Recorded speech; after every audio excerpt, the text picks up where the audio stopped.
The most consistent Yamaha rider, though, in pre-season testing has been this man here, Johan Zarco, a very exciting rider, of course, in 2017. Exceeded all expectations in his rookie year in MotoGP, and currently on the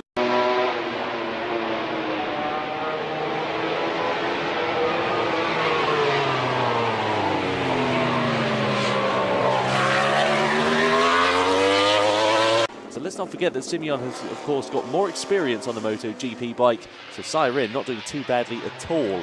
Over to Repsol Honda, Marc Marquez is currently the fastest rider at this early stage in the day, setting the same pace as yesterday.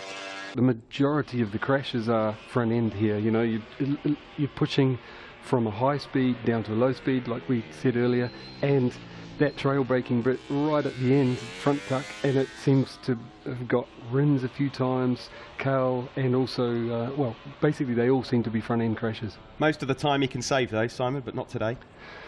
Yeah, yeah. No, but also it's easier to save the ones that are on the leaderboard. He's the second only rider to break the 1 minute 30-second barrier.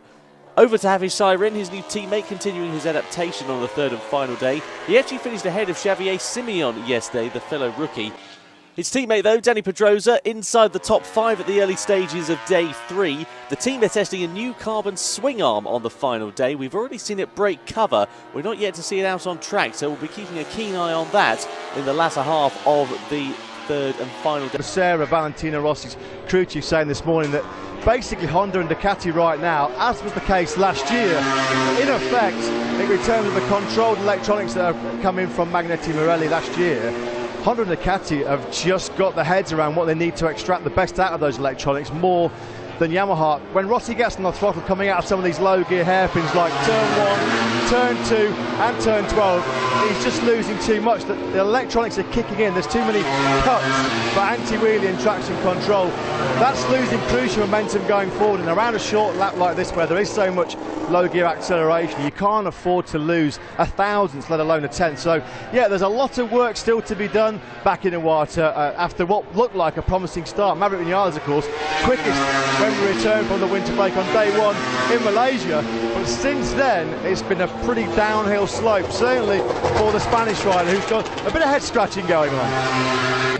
A1 ring in Austria, because the straight line and also the corner, here you have 7 corners. Honestly speaking, here is more easy than in Malaysia. Malaysia was more difficult because in Malaysia the humidity is always around 90–95%. Here when you breathe you feel a little bit of oxygen. In Malaysia zero. And also physically speaking, this track is less demanding, it's a bit more easy, so you can make a longer run, you can also understand a bit better, but it's 35 minutes, so not easy. Marquez, they found a few more ponies out there, Angel, a few more horsepower, because on top speed at the moment on the straights here, they are a match for Ducati. So Honda have clearly, with their engine development, taken quite a big step. Good day also for Marc Marquez. I don't know what Honda have got prepared for him later on, but I hope they've got a really big cake for him. His 25th birthday today, of course, and he has been working incredibly hard. When I came down to speak to you guys for this show, Marquez had already put in nearly 90 laps, so they're making him earn his money on his birthday, that's for sure. Sure, he loves it. What better way to spend your birthday? Yesterday with the scooter, I felt like, okay, it's a fast track, but today on the MotoGP, I realized that it was slower than what I expect. I mean, many second gear corners, even third gear corners, but even like this, hard accelerations, hard break points. But anyway, difficult to manage the tire life, because it's where we are working more, because it looks like have many corners that we are loading a lot. Asphalt, and we look if it's the level of abrasion, the abrasivity. So this is for the wear. The last thing I would like is that Honda have an advantage and they've got Marc, and you know that's not what we want. We want this good fight to continue. Like for me, last year was the best I've ever seen, Grand Prix. But this is really interesting. I was watching Marc on track earlier, and I've spent a lot of time since stopping riding, spotting for riders, and I noticed how little front weight he's got. Like the bike brakes really well, but look how soft and low it is in the back.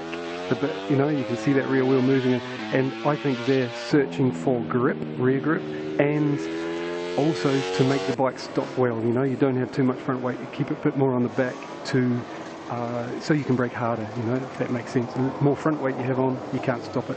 And I think they're... And also the stress, the charge, the load you put on the tire. So we have a special simulator about that. Charles, fairly brief in his assessment of what happened yesterday. He wasn't really in a talkative mood, and why would he be? Close to a second off the pace, and all kinds of problems with the M1, which he can't really at this stage put his finger on. I did an interview earlier on with his crew chief, Ramon Forcada, and they're a little bit baffled. They felt coming here, the track layout, one would suit the Yamaha and certainly suit Maverick's riding style, but it's been far from the truth. They're really struggling, mainly with edge grip, certainly through that fast turn 3. And when you get through turns 4 through to 11, Maverick, when the bike... To try to anticipate the wear level, and also to try to anticipate the solicitation that the ground do in the tires. Has taken a real step in terms of their engine performance. Now, we know that was something that they really were working hard on back in Japan throughout the off-season. How many times have we heard Cal Crutchlow and Marc Marquez talk about the fact that they were getting hurt on corner exit? It was too much wheelie. The bike had lots and lots of horsepower, but they couldn't find a way to properly manage it. Now, Honda have done something brilliant with their electronics, and what they've done crucially as well, Steve, certainly for this first couple of sectors here, it's a really long straight from turns 1 through to turn 2, and then conversely leading from turn 2 and 3.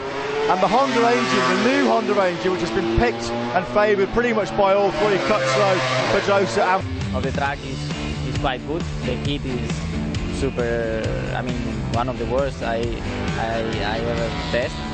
And the track itself is quite narrow, and so the lines are important and the speed is important.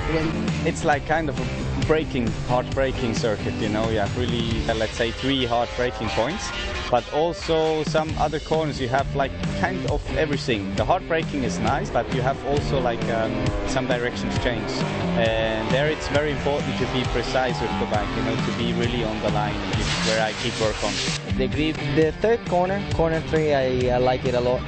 It's really long braking, and it's a really wide corner, so I like it. I struggle a bit in changing direction, so maybe 6, 7 and 11, 10, 11, but at the end it's a good circuit. This because there is 3 very slow corners, and all the other are you have to make the corner with a lot of angle, a lot of spin, and it's quite small, the last part of the track. With our bikes it's quite strange. Also the ends of the corners are quite strange, but it's nice to try new things. To ride a MotoGP bike is more complicated, no?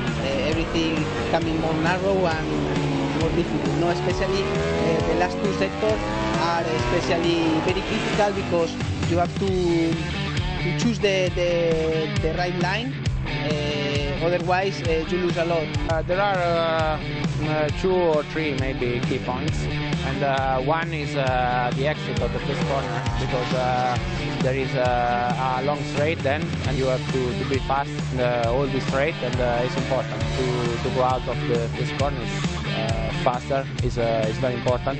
Yeah, it's not a bad track. I think very suited for Ducati with some straights or back-to-back. But honestly, it's not bad. I was expecting a little bit worse. It seems quite fun. There's some easy, but at the same time it's technical, you know, like the braking after turn 1, you go down to 2. The braking point, there is no reference. The track goes very wide.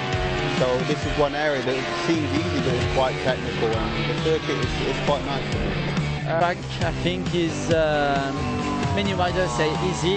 It's never easy to gonna win a race, but I mean it's easy maybe to learn the track and to find the right line, and that makes all the riders so close in lap time. But so close in lap times means much more fight, and that can be a good thing for the future. And I went out, it was 3:30, and I had a really strange feeling to feel the air was so warm, and really like a sauna that when you blow on your skin, it's not burning but really hot, and it was this same kind of feeling.